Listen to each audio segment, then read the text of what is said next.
大家好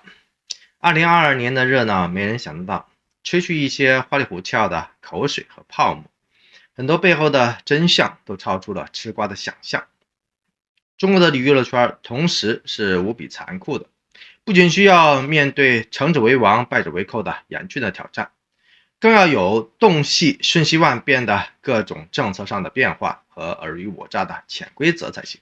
例如去年纷纷社死的群星们，个个都是一走眼就成了千古恨了。